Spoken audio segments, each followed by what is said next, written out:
Ooh, baby. The Golden Stallion, the Man of Tomorrow, Savzu, the Rated R radio star. Here to have a little pumpkin spice tea. Ooh, excuse me. Oh, baby, that's good. Oh, Republic of Tea. Just, you can't get any better than that. That is some high-end shit right there. I mean, you can get better than that. Of course you can. You can get it straight from Japan or China. But anyway, that's some good shit. Yeah, my inner white girl's feeling real good right now about that pumpkin spice. All right. It is time for your Wednesday Q&A, and we have a lot to get into. We got a lot of questions that I want to try and get to. Not really any tech talk this week. So some people... Boy, somebody in jest sent to Sarah Ha something about like, boy, Zcash, I hope they're paying you really well for how much you're pimping them. I will say it again. It's not just about Zcash. It's about zero knowledge proofs. That's what excites me, folks. Zero knowledge proofs. That's why I talked about Zencash. We talked quite a bit about Zencash last week. We did a bit of a deeper dive on that, which is pretty much Zcash without the founder's fee, right? I mean, well, it's more than that because they're trying to be a platform. They're trying to build in communications and a lot of other stuff, to a much more direct degree than Zcash does, and it's a much more community-based effort. Okay, but I like Zencash. Why do I like Zencash? Am I going for a pump and dump? No, I like that zero knowledge proofs is being taken seriously and that it's getting developed and getting put out there in real-world application because it's a genuine, I mean, really, there's no other way to say it. It is a scientific breakthrough in cryptography. That's a fact. So anyway, no other tech talk in this one. No, I'm not getting paid by Zcash. Don't worry. Not to say that I'd be opposed to working for them. I wouldn't be opposed to that at all because, I like a lot of what they're doing. But anyway, just to make that clear. But who are paying me are the patrons. You all of you, make this go round and round. Welcome to the new patrons. And thank you so much to all the longtime patrons. Like I said, September is going to end up being your month, and you're going to see just how much it is. I did just release on Patreon. I released it for free on YouTube for streaming. I did just release an unreleased track that was originally going to be used for what would be an upcoming album from Audio the Ancients, but I decided against using it, and I was like, yeah, but you know what? So I write my own music. I do all my own music. I enjoyed making it, and I was like, I think this is actually pretty good. Why don't I just put it out there as is? I don't have anything that I want to match it to right now, so I'll just put it out. So it's called Lost Knowledge. And I made it available for download in the Patreon feed, so you can listen to it there as well. It's about 17 minutes long, but it's just a nice piece of ambient music that I enjoyed making. So anyway, I try to have as many feathers in my cap as I can, and actually I got a couple more I want to add on this month specifically. So regardless, let's get into some of these questions, shall we? And like I said, no tech talk this week. This is going to be a lot of philosophy. So let's do it. And then hopefully we can end it off with a question that's a little more fun. But let's start off with something a little somewhat scientific. I mean, I think it's safe to say it's scientific because this is something that's been tried to be studied in lab experiments for some time. It's just kind of difficult to do. There's been some experiments, and I'll talk about a couple of them, but or at least one of them that's fairly recent that I consider to be very valid. Déjà vu. That's what we're talking about. Okay. Not the classic NES game, even though I played and somewhat enjoyed that somewhat. But anyway, the question was, what do you think the purpose of déjà vu is? Now, the story around this is that it was actually a part of a meme that I shared in the Sovereign Tech Uncensored Facebook group, which, by the way, I think I post way too much in that. I need to, I think there's maybe too much content going on. Maybe I'm doing groups wrong. I don't know. But anyway, so it was, what do you think the purpose of déjà vu is? And it was based off of that meme, and the person asked, hey, why don't you ask the next Q&A? And the person's a longtime patron, so fuck yeah, of course I'll answer that.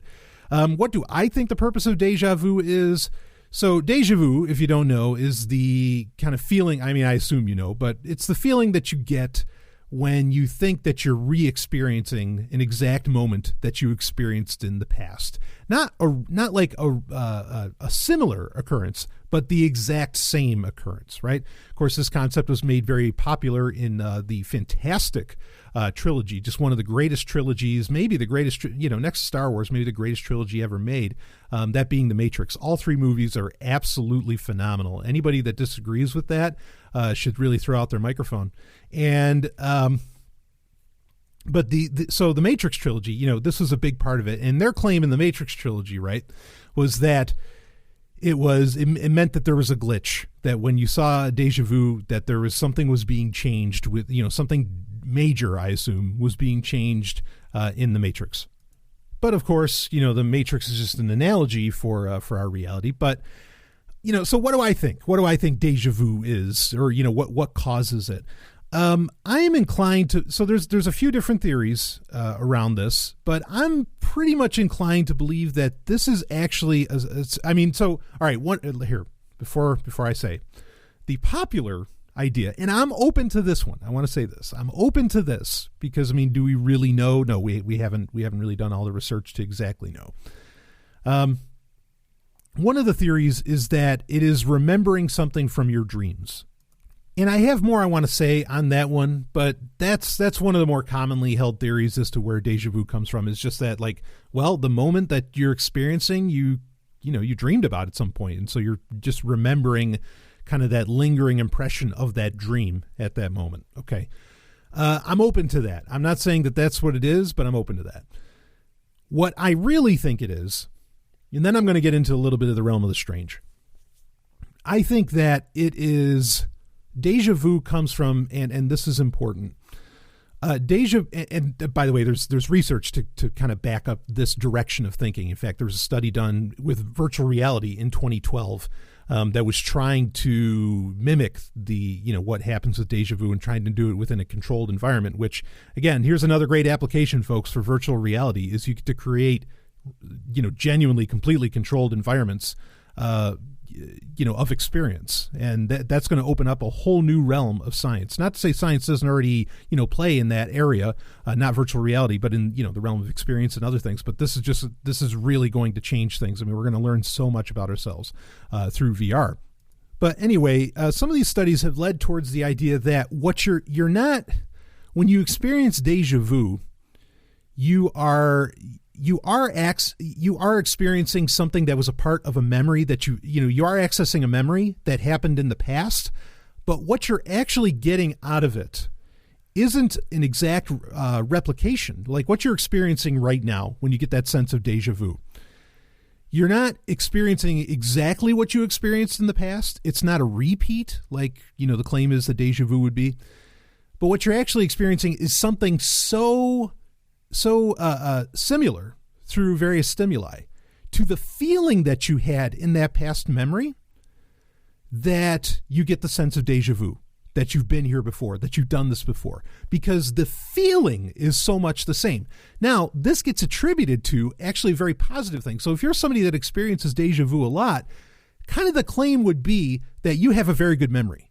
And in fact, that your memory goes beyond just the simple, like remembering a scene out of a movie. You actually get a feeling, there's more, you have almost like a 4D or 5D, that's a made up term, 5D, but, representation of that moment that you are remembering with when you are experiencing déjà vu. So now why this is important and why I think this is interesting is that déjà vu is, I think that it can highlight the importance and the power of feeling and not just everything being cut and dry, photorealistic replications of an instant of what's going on, blah, blah, blah. There's so much more to, it brings to me, I guess in short, it brings to life, it brings to fore the idea that of just how important emotions and feelings are.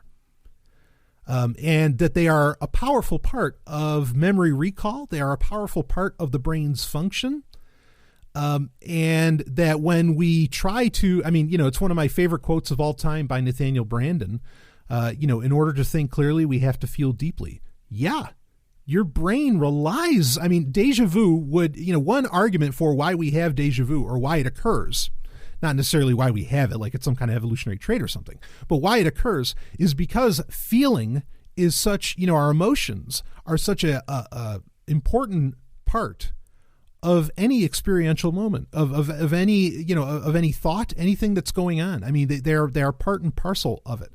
This is one of the reasons I'm very concerned about, transhumanism and all that, because I don't know that you can replicate the empathy, the emotional aspects, all of this, that are a part of what makes a human.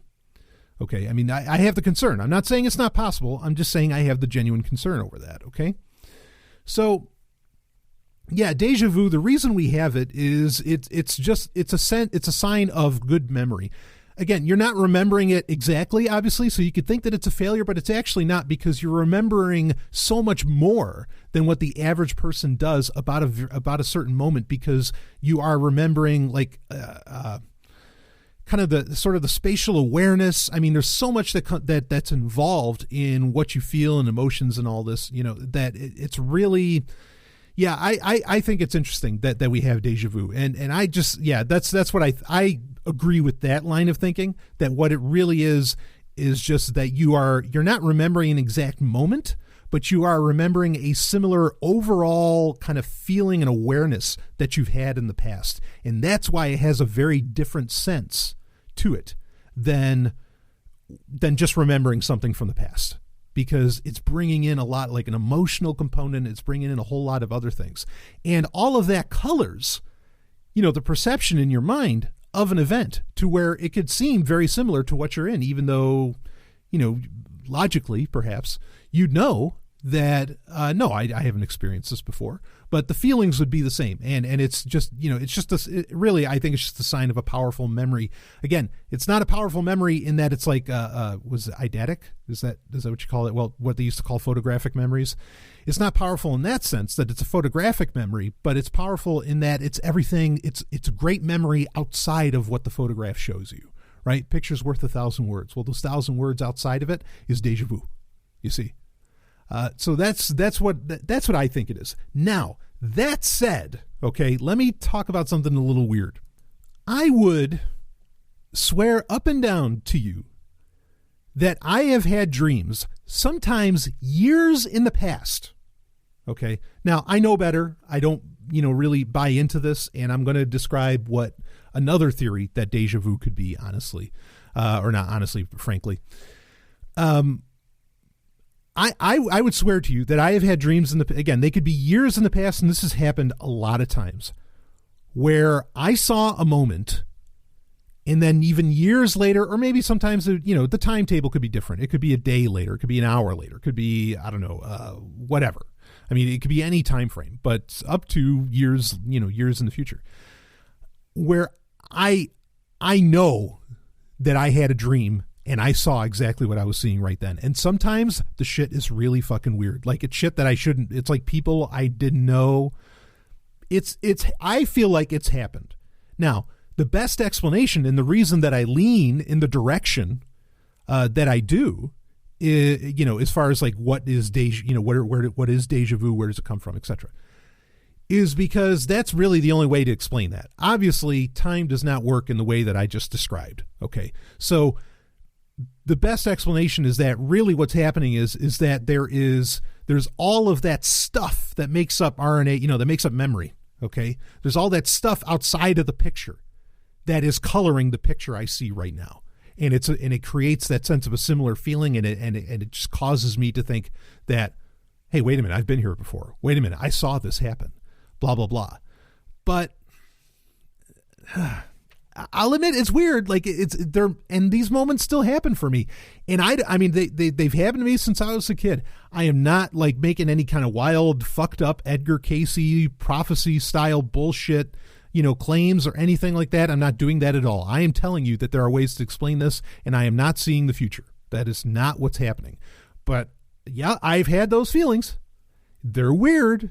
Okay. I get it.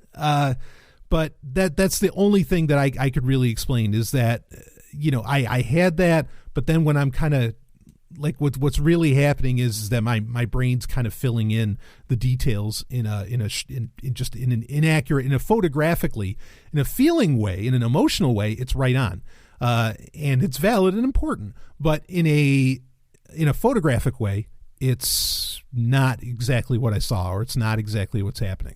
So anyway, just an odd thing. I mean, like there were, in fact, like I've even, so that sense that I just told you about, that some people, want to say it's like this psychic offshoot of intuition or something. I think that's all nonsense.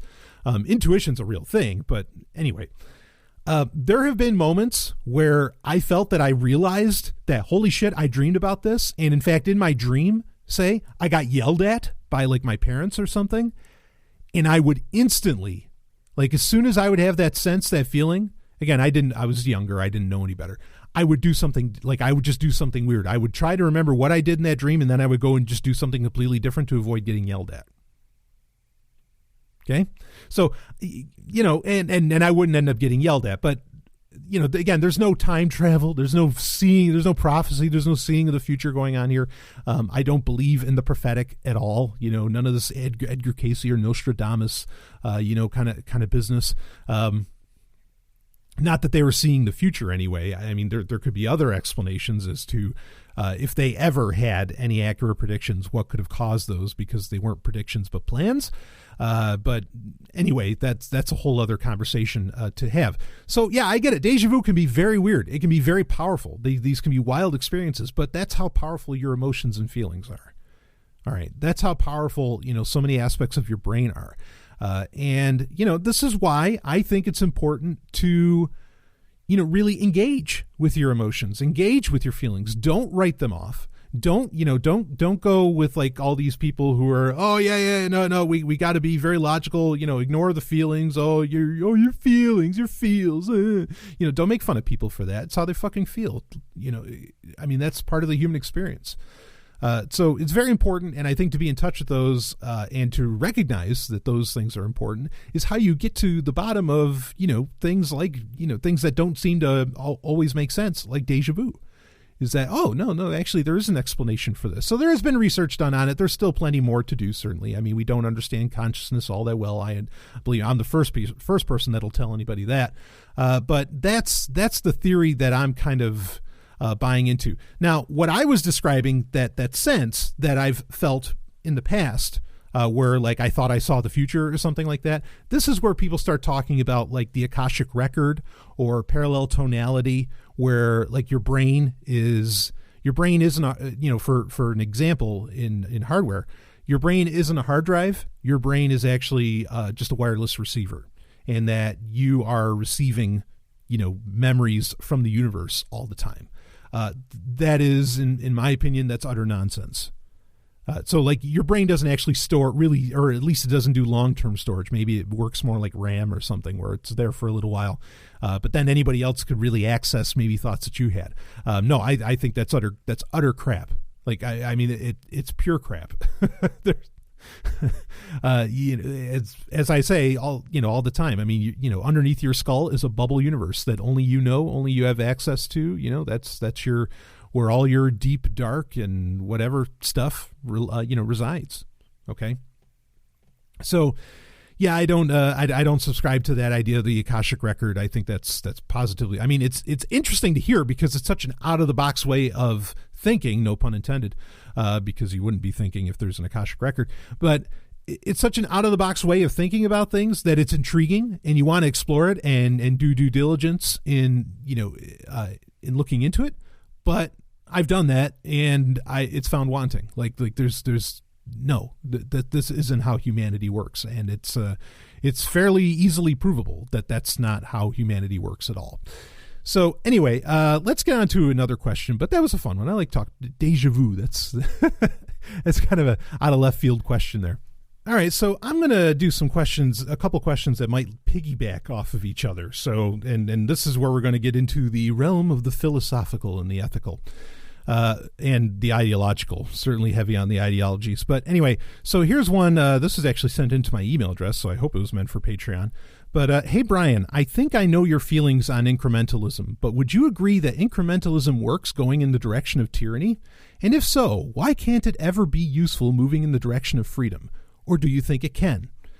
Okay, great question. So yeah, I am not a fan of incrementalism. I mean, that's the argument that this is what a lot of like political types, like libertarian political types use, saying that, well, we'll incrementally get to freedom. We just, we'll work within the system. We'll start chipping away at the system, and eventually we can just get rid of the system and all this.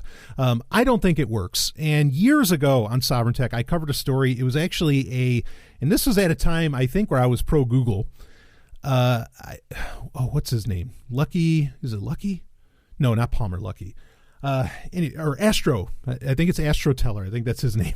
The guy, I think he's still one of the heads at Google X, okay, or it's just called X now in Alphabet, but where it's their labs, where they come up with all the, it's their skunk works at Google, where they come up with all their wild shit, Google Glass and whatever. And yes, some of these things that have come out of Google X, I'll just keep calling it that, haven't panned out very well, at least at first. But really, it's not that the idea was bad. It's just that they marketed it perhaps for the wrong, the wrong demographic. For example, Google Glass coming out of Google X. Okay, Google Glass, believe it or not, I don't think it's a bad idea. I think it's actually ingenious. I think it's a great idea. I think it's a necessary idea for the future. However, it is not something that everybody should be wearing. It is not something for the consumer. It is something that, and Google knows this, and that's who they're marketing to now. It's for the enterprise space. It's for outer space. It's for people. It's for working. Okay, it's a tool that you do work with, and example. Say you're repairing a helicopter, or hell, if you want to get fanciful, into the future, say you're repairing a starship. You're repairing the Hypercronius. Wouldn't it be so easy if you could have a visual overlay of what you need to do to fix the fucking, starship, or to fix the helicopter, or your car, or not the, car companies want you fixing your car anymore. But, wouldn't that be so easy to use? Yeah. Okay. So there's a great purpose for that. Like in the professional space, or when when you're at the doctor's, or, you're getting surgery and all this, it all makes sense. So you don't have to, so the doctor doesn't have to look to the left to the screen to see if he's going to snip the right thing. He can just have it right over his eyes. These are tremendous use cases for Google Glass. It's wonderful. It's a great idea. It's a great technology. It's just not for everybody to fucking wearing around like it's fashionable or something. It's just not. This is a point I've brought up a million, and I'll get back into the incrementalism. Don't worry. This is a point I've brought up a million times. So many of these tech companies and Silicon Valley in general, and I'm speaking in the abstract. Obviously, there's exceptions, to companies that are in Silicon Valley itself. Okay. So many companies try to sell you on these ideas, and they do it by saying, oh, don't you just feel like you're in Star Trek? Don't you feel like you're in Star Wars? Don't you feel like you're in Aliens? Or whatever the fuck, whatever universe they happen to be selling you on. Okay. The thing is that in those universes, the reason it seems so cool, and I get it, it's marketing, but the reason it seems so cool is because in Star Trek, people in Starfleet are doing shit. Like they're always doing shit, I mean, like the best examples they could give for Google Glass to the consumer was people going skiing, but look, you're not going skiing all the time. Okay. So there's no need for you to wear it nonstop. And even then, like knowing having a barometer, come on. But anyway, I mean, the reason this stuff looks so awesome in science fiction is because people are actually doing shit. They're doing work, or they're doing epic shit or something all the time, of course, because it's entertainment. That's what they're supposed to do. All right. So that's why, you got to be careful with that. When they try to sell you on, oh, you'll be just like you're in Star Trek, but you don't live a life like Star Trek. You sit on your couch. You get me? I'm not insulting anybody about that. Look, if you want to sit on your couch and eat Doritos, all day long, fuck, by all means. I'm an egoist. I don't care. But it's just like, understand that the marketing that a lot of these people put on you is horseshit, and it's based upon a reality that doesn't exist and probably never will. So anyway, that's another that definitely gets into a whole other conversation. But the point I was going to make before I got in that tirade was that Google X has the belief And there was an interview with Astro Teller where he was talking about this, where he said incrementalism doesn't work. He says, you're not going to get anywhere in Silicon Valley if everything's just incremental. And this is true. I mean, look at, even Intel, we talked about this recently. Even Intel has come out and said that, yeah, we can't do the TikTok thing anymore. The TikTok release cycle for their processors was incrementalism. And they said, we can't, like to stay competitive and to keep stuff going, you can't do that. We've got to make quantum leaps. Like, everybody kind of knows that to really get to the future and to really get to the next big thing, it can't be bit by bit by bit. It can't be, these little increments all the time, blah, blah, blah, blah, blah. At some point, someone like AMD, say, for example, between Intel and AMD is going to come in and just do a quantum leap, a non-incremental leap, and then you're screwed if you're sticking with incrementalism. You're going to have to match it.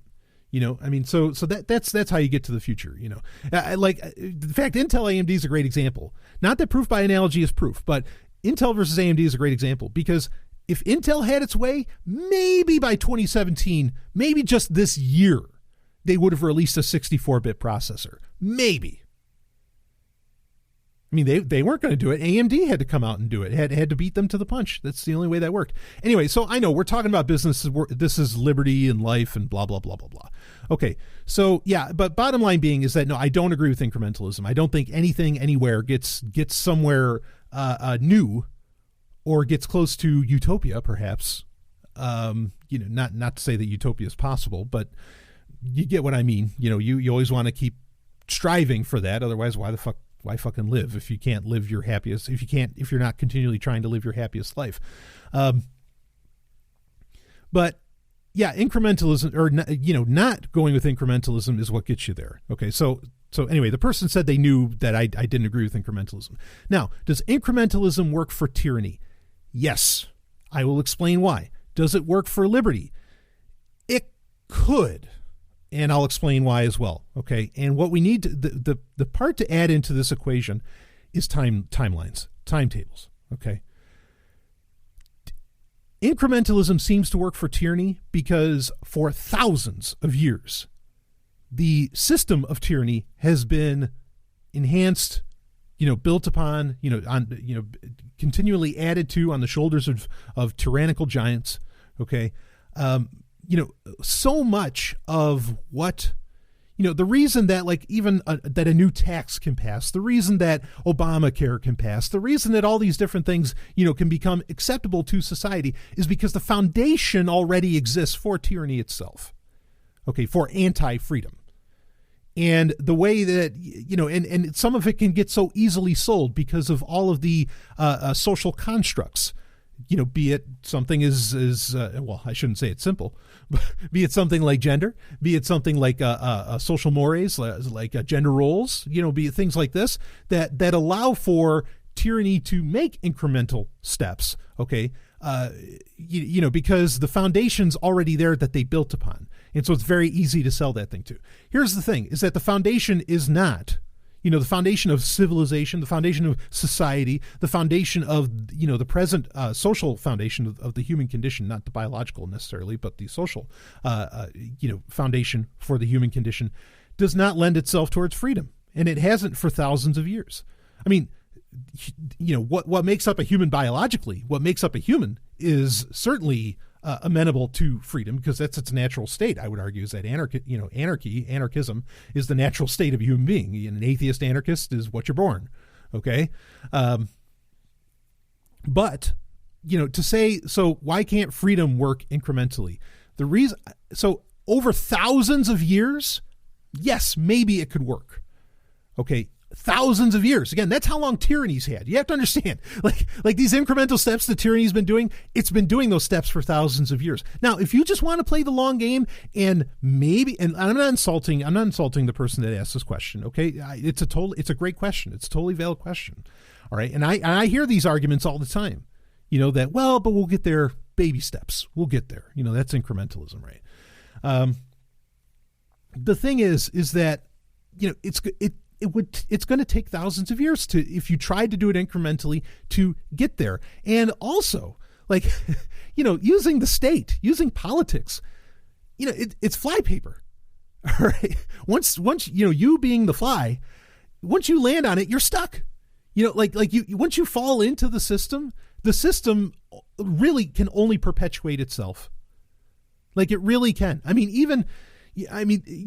you could decriminalize stuff. You can remove laws off the books. I know that's something that actually happens a lot in New Hampshire. I understand that, that's a direction you can go, but at the same time, like that process continues. Like just the process of dismantling the state validates the state, and it will continue to validate the state. Even if you get to the point where you've decriminalized everything, you've removed every law, it's the last day, and suddenly, you get to say that, all right, now today we are going to dissolve the state. The government will no longer exist. Who called that shot? Who said today is the day that the government ends? Who decided that? Who said it was okay? The government. And if people need that to think that it's okay, if the people need the government's permission for the government to no longer exist, what are they going to turn to the instant they need to make some other major decision in their life? Something like a government. You can't get there this way. It's a logical loop. Like you're going to run in circles all the time, and people aren't going to mentally be there, to where they could even, accept or the concepts of, say, horizontal power, the concept of anarchism, I guess, depending upon your definition of anarchism, and all that. They just won't. You can't get permission for freedom by working within the government. That's just not possible because it's antithetical to itself. So anyway, so here's the thing. But maybe over thousands of years, could you get a little more free? Could you get some more freedom? Could you do that by decriminalizing? Yeah, maybe you could do that. Again, it's what's your goal? Are you trying to live like as anarchist a life as possible, as free a life as possible? Or are you, thinking about the future and you're thinking, well, my future generations will have a freer world. Then the generations after that will have a freer world. If that's what you're thinking, that's a very different mode of thinking than I have. I'm not saying there's anything necessarily wrong with that, as long as you have clarity as to where that motivation within you comes from. And I don't always hear the best answers when I ask that question. So what's motivating you to do this? Because if the motivation is, well, I want this for myself, baby, there's a lot of great ways to, I say this all the time. You can live an anarchist life. You can get about 99% of the way there right now. To get to 100%, I think that answer is going to be for the people that want it. And again, people have to want it. And I don't think there's going to be a whole lot that ever do. Certainly isn't right now. Okay. To get to 100%, it's going to require technology. And so where is the best place to put your, where is the best, what is the best thing to work within to say, get that 100% freedom? Work within the tech field, not the political. Develop new technologies, that allow for that freedom, that give you, sure, it's a cliche point to bring up now, but Bitcoin, you just created a completely independent, non-governmental economy that almost everybody answers to now in some form or fashion, or at least will interact with. That's a solution. There was no politics involved there. And the politics don't fucking matter. China bans ICOs. Blockchain don't care. You understand? You have such a great track record of how do people get more freedom in their life? How do they make these quantum leaps of freedom in their life, like becoming entrepreneurs or something like this? That usually comes from working within the business space, working within the economy, not within politics. And no, it's not about getting freedom. You want to create a new job, you want to create wealth, you have to come up with something that there is no law for. So even saying that working within the political space, no, that's a waste of time because there's no law for what's going to give you that financial freedom you're looking for. There was no law that affected Skype. Not really. They tried to ex post facto append various laws, say, to Skype, right? But instead they just ignored it and said, no, that does not apply to us. And they were right. That's why I say, look, like, I mean, these little incremental steps. I mean, yeah, if you're playing a very long game, a game that you will never see the end of yourself personally, well, then, okay, I guess that works for you. And yes, at some point there will be more freedom. I don't think you're ever going to get to anarchism incrementally. Again, I think that that's a logical loop. Like, I think you just end up running in circles endlessly, because at the end of the day, the permission to have anarchism comes from government. That just doesn't make any sense. Okay. And people will not be ready to let go of the reins of, people will not be ready to not be under the reins of vertical power systems if they're still looking for that permission to come from the government. It just doesn't make any sense, but anyway, so yeah, now I'm not the first person to think this. In fact, Sheldon Richman has said, very famously that, incrementalism, incrementalism in reality is perpetuity in practice, something like that, where meaning that like incrementalism just means, I forgot how it went. Anyway, the point is that incrementalism is just, will just be you practicing, like just doing things into perpetuity. It's more of that logical loop stuff. So boy, it's terrible. I can't think of that quote, but regardless, Peter Kropotkin, he talked about how, we're just, things are, the foundations of tyranny, okay, are just so entrenched. They're so, rooted, that the only way that you can get to actual anarchism, that you can get to actual freedom, is you cannot do incrementalism. You just got to pick a spot and you just start practicing, boom, the whole new game right there. You start practicing anarchism right there and you ignore everything else. And that's the only way you're ever going to get to it. And I think he was right. And these attempts have been made. People have tried. Now, I mean, nobody in libertarian circles want to talk about it, because usually it's not done by people that are favorable of the term capitalist. But they do it. Or maybe they think it's because, but they don't have a marketplace, or they're, it's like a war zone or something like that, and it's terrible. Okay, but let's be clear here that anarchism really isn't promising utopia. It's just promising you the options. It's promising you the ability. I mean, anarchism, it's not even a question of what's better, what will allow more people to live. It's a question of what's ethical. And anything other than anarchism is not ethical.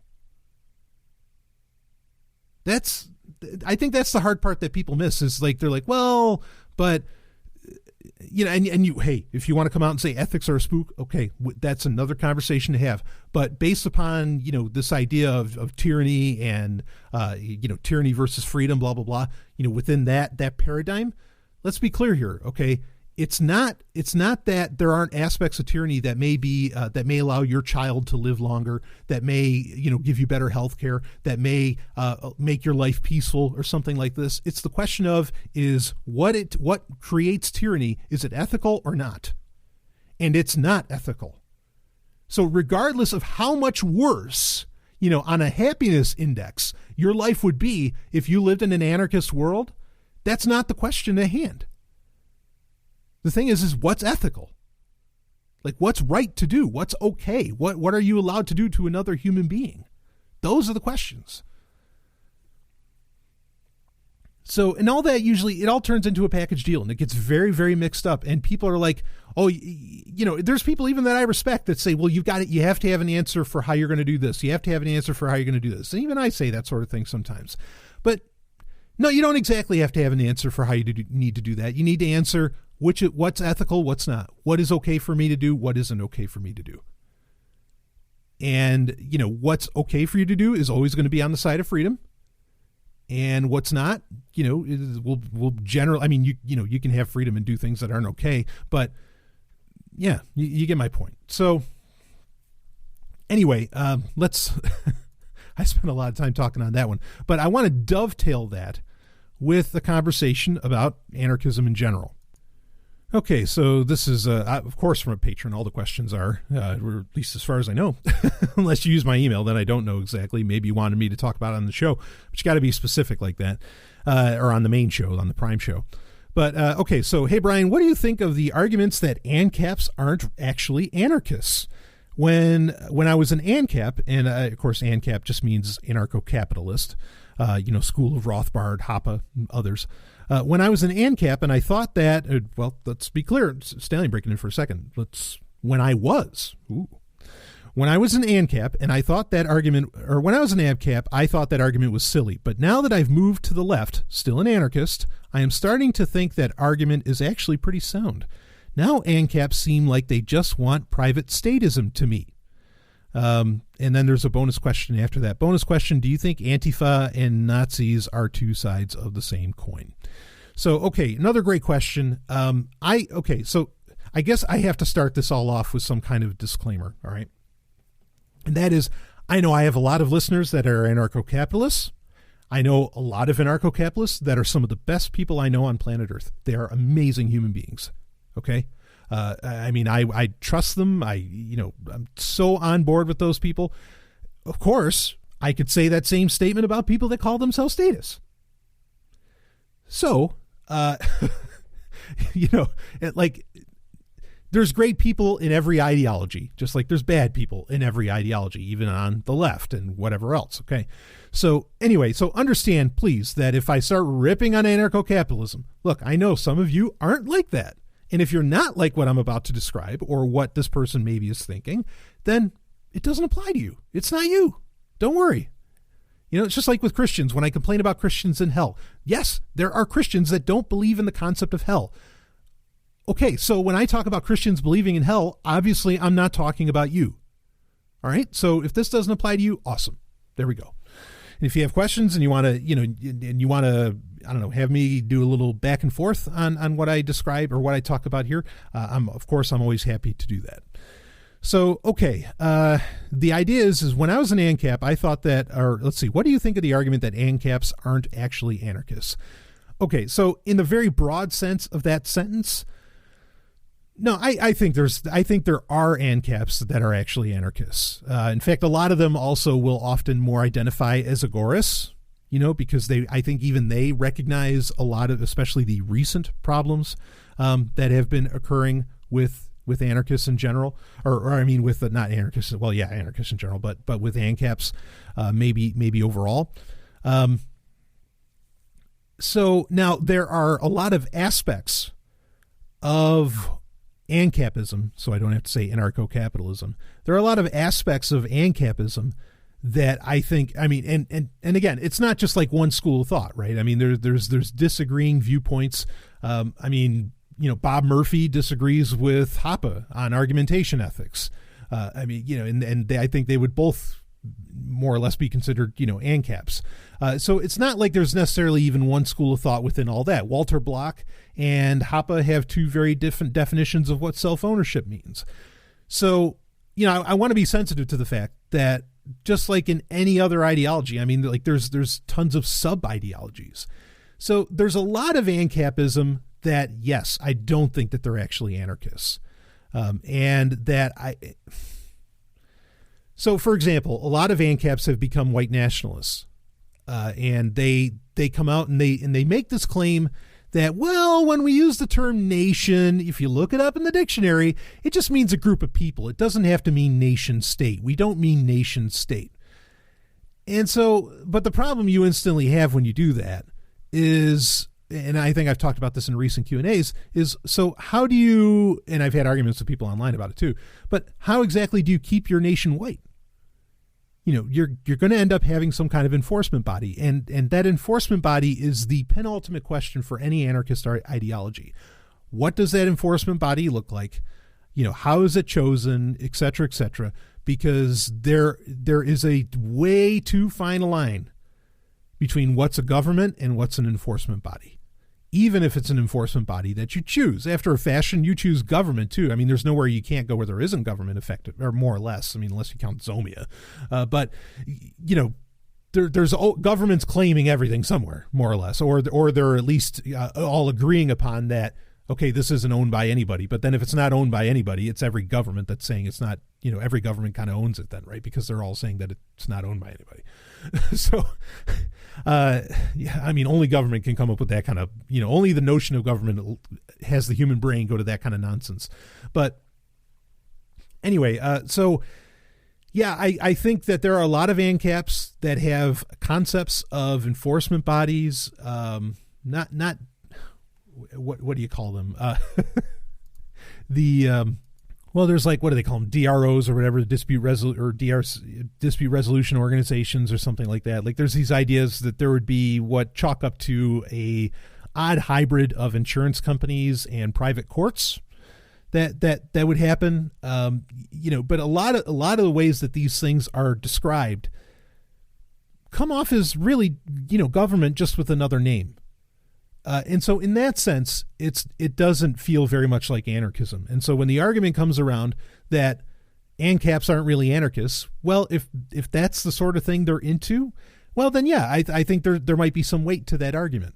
Okay, and it always just comes down to the enforcement body. That's really the the question at any given moment. There's a lot of ANCAPs that think that Ethereum is. I mean, and they call for it. You can read it. You can read it on the forums. It's out there. These aren't just some crazies. I mean, well, I think they're crazy, but they're saying, well, the code is law. The whole world could just run off of Ethereum. Everything will be Ethereum. Blah blah blah blah blah. Okay, they go down that whole road. But again, how do you enforce that? B, there is no ethical imperative that people have to accept Ethereum as their, way of doing business or something. And how do you get in the way of people's right to travel and whatever else, with a blockchain? I mean, like there's so many problems with all of this stuff. And then there's varying degrees, like I said, within AnCapism. There's ANCAPs that think that big business, like, almost monopolistic business is a good thing. Yes, they're out there. Go ahead. Go to Mises. Trust me, they're there. All right. It drives me nuts when people say, well, Brian, you just got to read this book. No, I've read the books. That's why I'm not an ANCAP, because I read them already. I know. I was at one point, and then I kept reading, and then I said, wait a minute, these people, what the fuck? So there's those that make arguments for big business and all that. And again, it turns into another situation. Well, at what point does that big business not turn into a government? And also, I don't think, I think big business, if we're going to see how markets bear things out, I think it's fairly obvious that big business and centralized, once you get above a certain scale, that you can't compete with, a more local business or a smaller business and all that. You're always going to have to deal with the agility of a smaller company. And so big business in an actual freed market, I don't think can even exist. So I disagree with them there. And again, even if the big business did exist, I think you start running into problems of it becoming its own little government. Okay. So, and I know people want to be, they want to get technical. Well, we're talking about governance, not government. Yeah, but okay, but let's go back to kind of the sort of the Ethereum thing, or any of these organizations where there's like governance. What if you feel like you're born into this sort of thing? I mean, you didn't really have a choice in the matter to be a part of it. But then say you want to leave the company, right?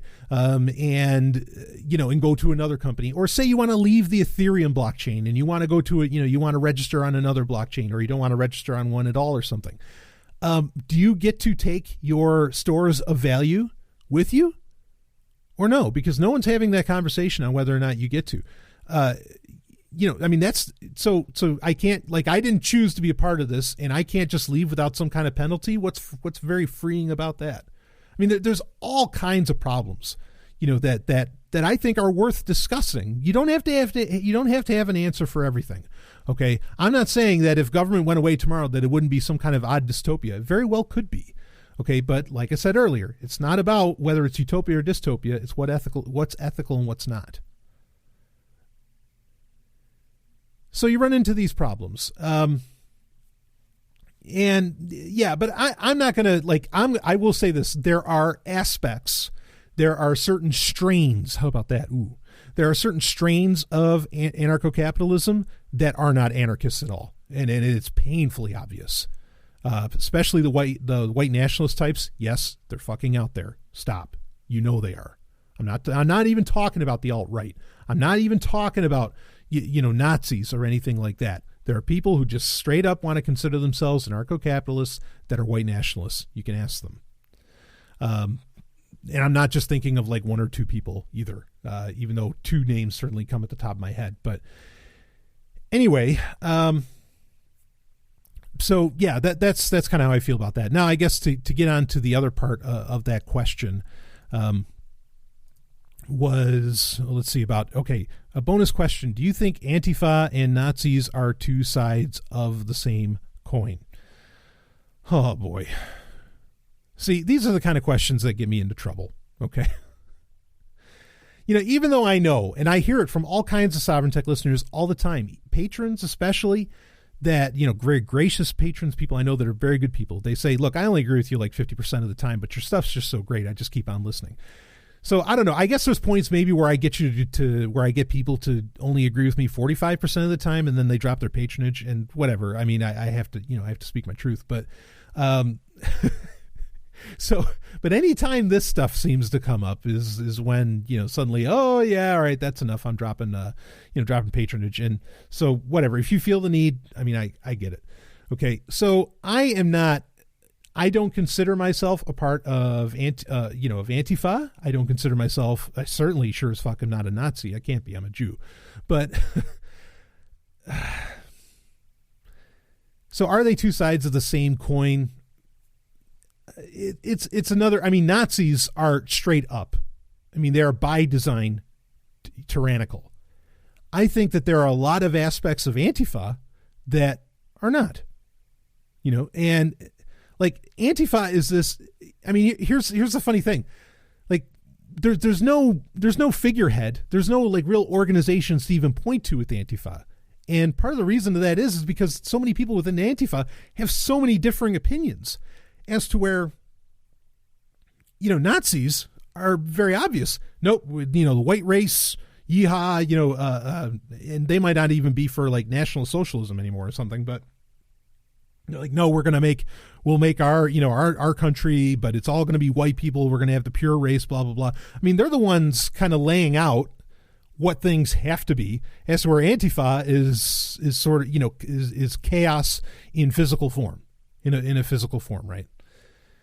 And I don't necessarily mean chaos in a pejorative, not necessarily. There are absolutely aspects of Antifa that I would stand against in a heartbeat.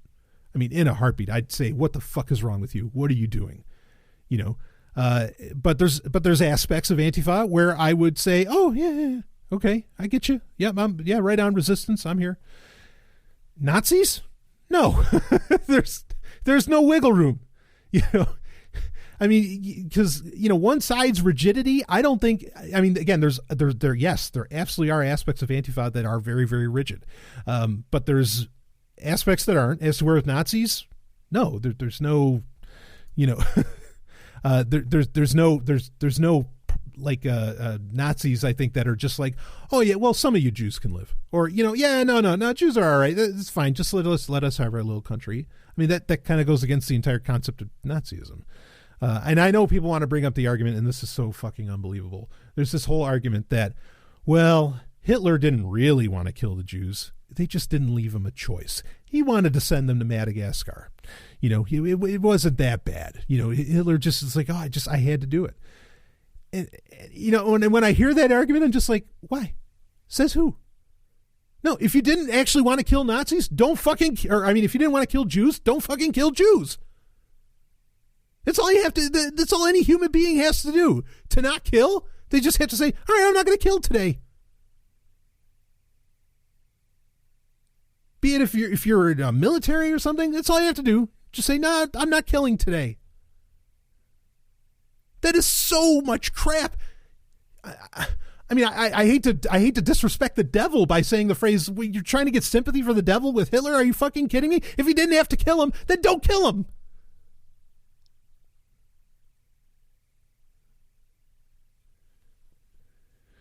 So, in a way, similar to how some ANCAPs are not anarchists, okay, yes, some parts of Antifa are just another side of the same coin as Nazis. They are just as rigid, just as you need to do things my way as any Nazi is. Absolutely. So, but again, that's the hard part with Antifa, is that there's so many different, there's so many different strains to it. There's so many different ideologies involved. It's, it's a totally decentralized organization. I mean, it's not even using the word organization doesn't even apply. It's just like the term itself is almost a boogeyman, but the people that are actually taking action against Nazis, are wrapping themselves in it, which is whatever, fine, So that, I mean, I totally, as far as like for a while there, there was the term going around. It wasn't Antifa, but there was the term, just the resistance going around. I absolutely consider myself to be a part of the resistance. Okay. I don't know that I consider myself part of Antifa. All right. And certainly there's people who use that term that, like I said, and there's a lot of them that I am totally fucking against. Like, balls to bone, I'm against what they're doing. But that's not true for everybody in Antifa. Okay. As to where with Nazis, no, I'm just against all of them. So does that answer the question? Do I think they're two sides of the same coin? Yes. Yeah. Certain aspects of Antifa are just the opposite side of the same coin that are Nazis, or that is Nazism, right? Or, neo-Nazis, whatever term you want to use. But there's a lot within Antifa that's not that way. So there you go. I mean, and I just, there's times where I can't believe the world that I'm living in. I mean, I can't imagine. I can say the statement, yeah, there's aspects of Antifa that I support. Okay, I can make that statement. I cannot imagine any human being on planet Earth, because, all Antifa means anti-fascist. Holy shit, I hope every human being is. But I cannot imagine any person with a straight face and walking away with any kind of modicum of respect of their peers that says, oh yeah, no, I support Nazis. Oh yeah, no, I'm on board with some Nazis. I mean, just like try saying that to yourself and just hear how crazy that sounds. So yeah, in a way, two sides of the same coin, but not everybody. Okay. and this is so important. Like the nuance, and this is the problem with so many labels. This is the problem. I mean, I think labels, ideological labels, a lot of stuff can be very important. Okay. But this is what happens when, you start blanket terming so many people. It becomes, you lose sight of, the potential allies that you have. You lose sight of the reality of the situation. That's for sure. Yeah. So anyway, I mean, you could say that, well, there's people who were marching with the Nazis at various events that they weren't Nazis. Okay, well then guess what? Then they're not Nazis. I mean, I am very, very concerned over the fact that they even wanted to stand next to one. Okay, but okay, fine. Then they're not Nazis, and then my argument about Nazis, doesn't hold up. What I'm saying is that if it's the paradigm of Nazis versus Antifa, well, there's, like I said, there's there's strains of Antifa that I think are totally in line with genuine anarchism, with giving people choice, and with being peaceful, nonviolent. Yes, there are. So, all right. Boy, Jesus. We're at about an hour, and there's this huge question I've got about hard work. I'm going to have to put that off for next week. But that's fine, because it's a great conversation to have.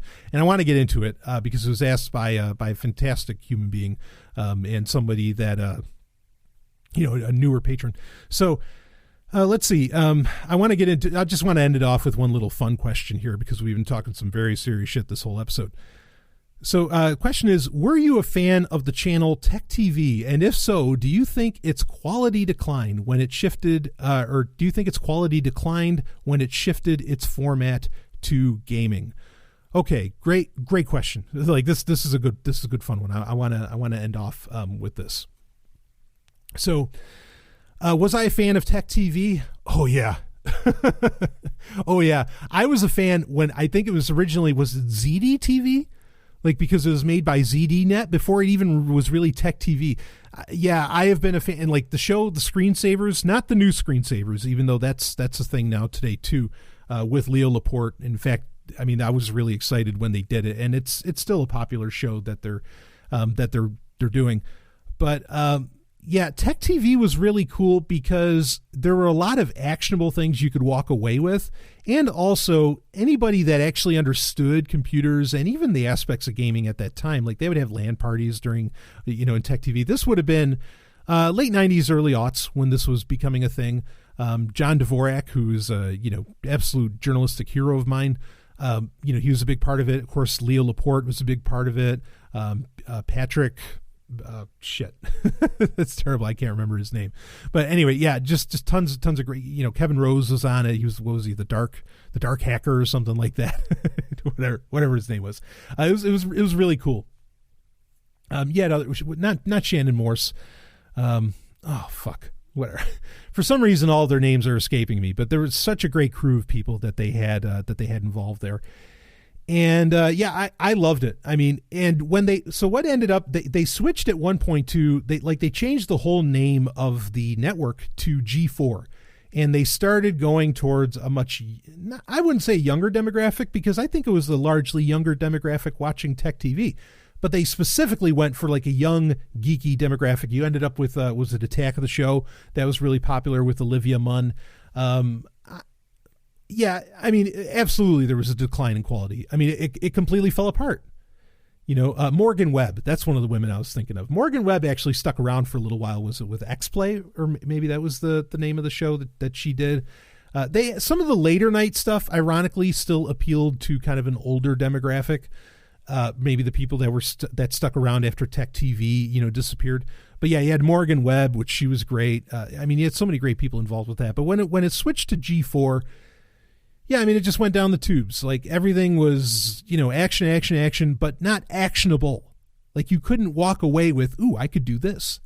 Or not something that would really help you or change your life. And, I mean, it turned, the entire network, G4 turned into native advertising for, the gaming industry. I'm not saying there's necessarily anything wrong with that. But and for a bunch of different other, little niche industries, it turned into native advertising for that. And you didn't really learn anything anymore watching it. So yeah, it was really sad. And Leo Laporte was right. And, obviously did much better for himself when he said, okay, if you're done with us, then I'll just go create my own little podcast network, which he did, which is now Twit, the Twit network, which is just a success story beyond success stories as far as podcasting goes. I mean, it's amazing, really, what it's done. And, I still listen to Security Now all the time. And they took that quality of content and they just transposed it over to Twit. Now, Twit, to some degree, is, in my opinion, has kind of, I don't know, the quality of what they're putting. I mean, Security Now is still great. But a lot of the other shows have, I don't want to say they nosedived, but it seemed like after Tom Merritt left, and I like Tom Merritt a lot, that's some of the more interesting aspects of the network that made you want to watch like every hour kind of dissipated. But I don't know that it's because Tom Merritt left. I don't know that it's because of anything that Leo Laporte is doing. To some degree, tech has so permeated, and there's no longer those like really big like hardware leaps. I mean, there's some that happen, like Threadripper from AMD or something like that. I mean, there's some things, there's exciting stuff going on, but at the same time, like so much of the tech that actually matters and that is really having a direct effect in your life is really consumer facing now, and it's not so niche anymore. And so they really end up talking about, like, the tech industry has taken This Week in Tech, I think, down a road that is almost boring in a way. And I don't think it's This Week in Tech's fault. It's what they have to report. It's what's going on in the tech world. Okay, the tech world has in many ways become boring. There's a reason that Sovereign Tech, with my show, why I made sure that science could be a part of it, that geekiness could be a part of it, because not that I had any crystal ball saying that, oh shit, tech's going to get really boring here very soon. And yes, there are absolutely exciting things going on in tech, and I talk about them when they happen, but it's not enough to do a daily show. Or, if it's just raw, pure tech stories, it's just not. So you got to mix it up. And so I've mixed it up, and that's why I've mixed in fiction. That's why I've mixed in all these things, because if I just talked about the shit that's happening in Silicon Valley and Silicon Valley alone, okay, as far as tech goes, every week, I think it would be a boring fucking show. No, let's go to the far out. Let's make this more like Omni. You remember the magazine Omni? Let's make this like Omni, where we speculate, where we have a good time with it, where we talk about sex when it comes to, because that's something else that doesn't get talked about and everything. That's Tech TV. What happened with Tech TV and G4 honestly would have happened eventually anyway. Like they would have had to have diversified sooner or later, because Tech TV, even if it continued on, would have eventually turned into what much of Twit is right now. And I mean that as no insult, because I wish I had Twit's numbers. I wish I had Twit's budget. I am so proud of what they've done over there. It is a remarkable thing. I'm not taking anything away from them. I'm just saying that I think in many ways the tech world overall is boring today. It's been boring. People got excited about Bitcoin, I think, because there was a lot of reasons to get excited about Bitcoin, but certainly one of the reasons to get excited about Bitcoin was the fact that, holy shit, we've got, this is a whole new technology. This is a whole new realm of shit that we finally get to talk about in the tech space, because it's been pretty goddamn boring ever since 2007. And the smartphone revolution isn't bringing everything to light that we hoped it would. Not for the people, not for the dreamers that have been around, not for the tech dreamers that have been around for decades.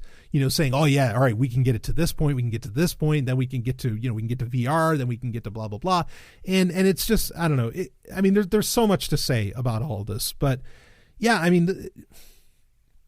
there was a point where one of my favorite guests that would be on Twit.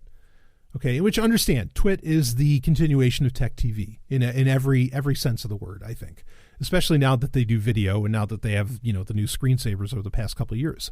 Okay, there was a point where it was one of my favorite episodes where on Twit, on This Week in Tech, that specific show, where it was Leo Laporte, John C. Dvorak, who I love John C. Dvorak, and Jolie Odell, she is an absolute goddess. Intelligence, beauty, taste, the whole thing. Okay. They were on, and they actually, the shows, one of the episodes that they did was in fact so great. I dare argue it's the greatest episode of Twit of all time. And I feel bad I can't think of the number. Okay, because I tell you to go listen to it, because it was funny, it was sexy, it had everything going for it. It was an awesome episode. And I think Twit rode a high of that episode for years to come. All right. Because of that episode, there were 2 or 3 times after that over the years where they brought in, or they did the same thing. They brought in the same exact lineup of guests. It was it was Dvorak, Leo Laporte, and Jolie Odell, and they never exactly re-hit the magic. But Dvorak and Jolie Odell were hilarious because they were ripping on tech news in general. Okay. And they were so right. And this was 2-3 years ago, I think. Jolie Odell has now, she's completely, she's gone AFK. She's just dived away, and she doesn't need it. She's made her money, and, she's got her, got her husband and everything. She's went off and she's done with it, and good for her. Okay. I applaud her. I think, the real measure of success today is can you choose to be AFK from social media and whatever else. So anyway, so Jolie Odell and Dvorak, they were constantly Jolie Odell said, "Oh yeah, we haven't been back together in a year," because again they're highlighting the fact that this dream team is back together again, and it was. And she said, "Yeah, so what are we going to talk about? Oh, this person has a new phone. Oh, this person did this. Oh, this person did this." She said, "It's all the same stuff. It's been a year, and we're talking about the same exact thing." And she pulled the curtain off from The Wizard of Oz. she really did. And it's not because Twit, and again, I want to make this very clear, it's not really because Twit has done anything wrong, okay, or that tech journalism necessarily has done anything wrong. It's just that the tech world has become kind of boring, or you're afraid to talk about stuff because it's probably a scam. So you got to diversify. You either have to be able to talk about some of the big stuff, and Twit can't really do that. They can't, and Tech TV probably wouldn't have really talked about that either. They can't really start talking about, well, what's happening with rockets?